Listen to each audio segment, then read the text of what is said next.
guys, for today's video, tuturuan ko pala guys ang aking anak na bunso na maghugas. Siyempre sa simpleng pamaraan ng paghuhugas ay dapat natututunan niya.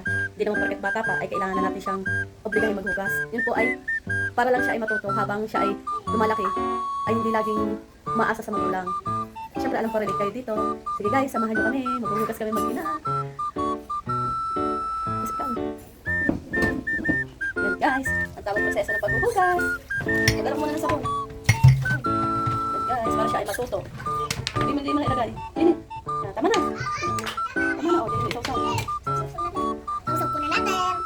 Dito mo sa kanila. Akala na po at guys ako, para po ako mautusan ako lagi araw-araw.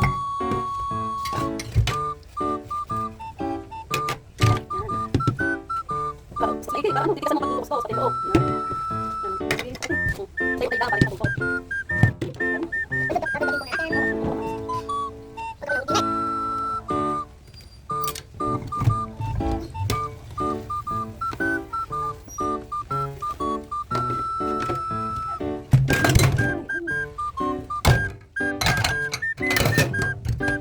Simulan natin. Gawin na. Ako na para sa mga ano.